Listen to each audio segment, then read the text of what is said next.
Hey, love. Welcome back to another episode of Rollerset to Mindset. I'm your host, Angela B. Fuller, master hairstylist turned certified transformation life coach. Today, I have a juicy topic set up for you. And when I say juicy, I mean really juicy because this topic, this episode, is all about you versus you. And I know that can sound kind of cliche, but because a lot of times, you hear it when you're working out or when you're trying to achieve a certain goal, when you're really going after something, we often hear coaches or if you're in a mastermind group, it's all about you versus you. And I know sometimes we just get sick and tired of hearing that. I know I do. And I'm going to take an educated guess that you're tired of that as well. But when we really dive into it, that's a mighty statement. That's a strong statement of you versus you. So I'm going to go out on a limb and I'm going to talk about the subject of the phenomenon of you versus you. But before we dive in, I got a pop question for you. And my pop question always leads into what I'm going to talk about. So, my pop question for you is: have you considered who you are in your future self? Because a lot of times I think we live in the past. And when we live in the past, there's so much trauma back there that we bring it into our present moment. But just for the next few minutes, I want you to envision your future self. And I want you to take a chance in making that future self all that you dream that she could be. I want you to make her a bad mama jamma. I want you to adorn her in a way that doesn't even feel real. But if you're given the opportunity to make her appear, then I want you to go for it. I want you to absolutely go for it. So when I think about my future self, I think about a woman that has it on the ball. All the goals that she set for herself has been achieved, whether it's in the area of her mindset, her spirituality, my physical, my emotional, everything is just my what I've achieved in life, real estate, investments, everything is on and tracking. And I want you to step into that place as well, just for a few minutes. So when you think about your future self, it should get you excited. So, in order for you to make that happen, I want you for the few minutes to trust yourself. I want you to trust yourself that you can achieve, that you can be, do, and have everything you give your future self permission to be, to do, and to have. But not only do I want you to trust yourself, I also want you to trust the process that is going to get you there. Because the process isn't always simple. It isn't always easy as 1, 2, 3, as ABC. That process can sometimes make us feel like, man, this isn't ever going to happen. So just for a few moments, I want you to just trust the process. So we're building our future self. We are trusting ourselves with this building, that we have everything that we need to create this person. And we're also trusting and falling in love with that process. And I know you might say, well, Angie, I don't know. When I look at my circumstance right now, my business not doing right.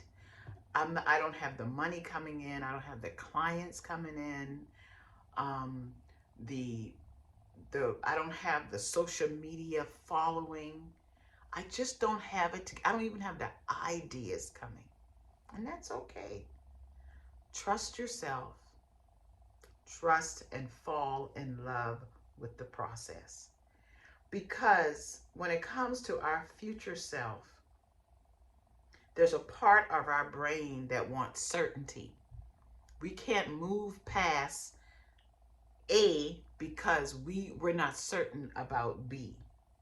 But there's also a part of us that wants to listen, that wants freedom, that want to have what we say we can have, that want to do what we say we can do, that wants to be who we say we can be. And that's our heart.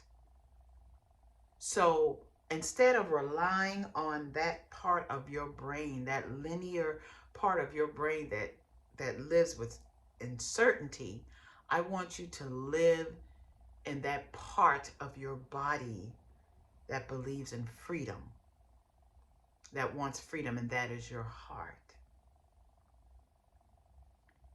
Trust yourself. What does that look like? How can we create a sense of trust? I believe that in order to begin to trust ourselves, to begin to believe in ourselves, we have to start by keeping small promises to ourselves. You know, because when we lie to ourselves, how on the earth are we going to trust what we say?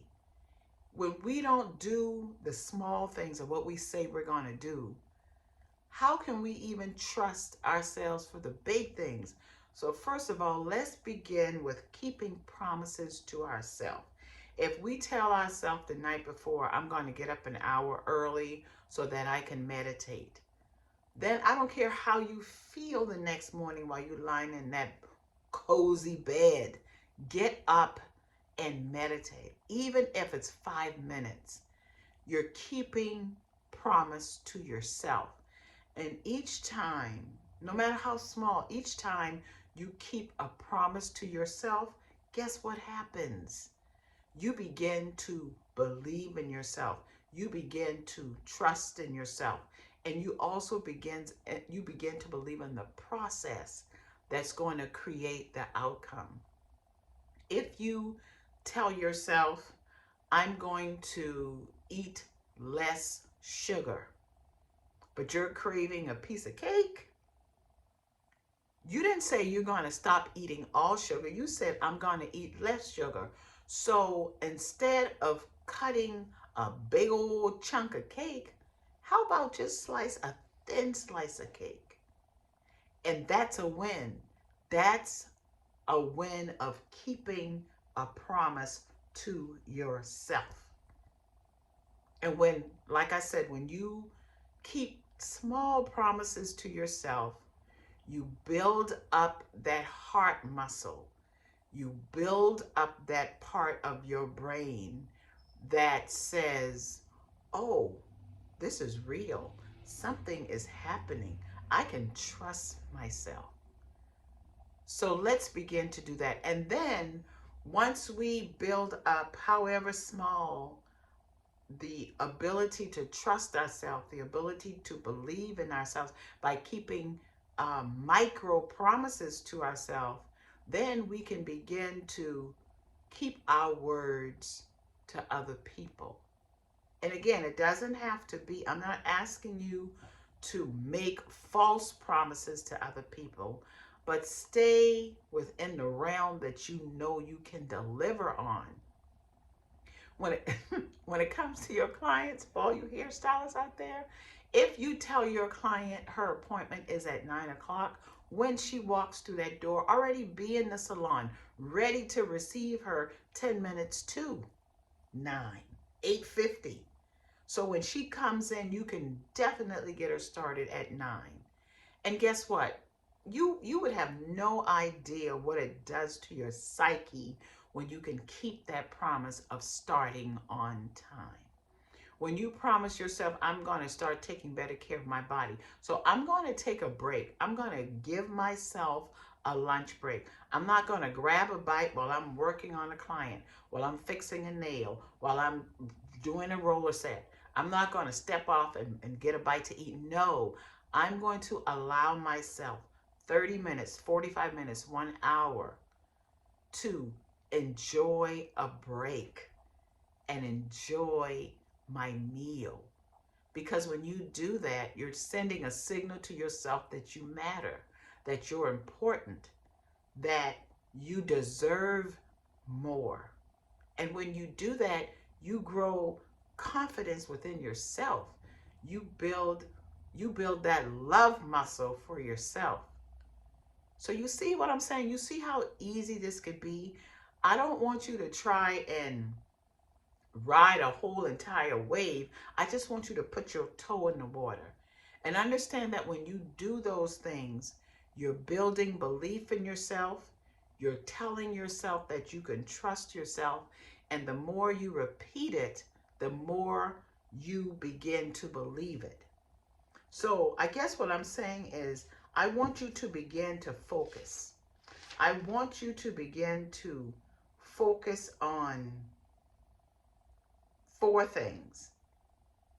Because the law of focus says that what you focus on grows. So if we are keeping promises to ourselves, we're creating a whole nother person, slowly but surely. Because when you focus on a thing, guess what's going to happen? You're going to find it. Because when you focus on a thing, you begin to seek it. And the word tells us when we seek, we shall find. So whatever you focus on, you're going to find. Whatever you focus on, the second law, it grows.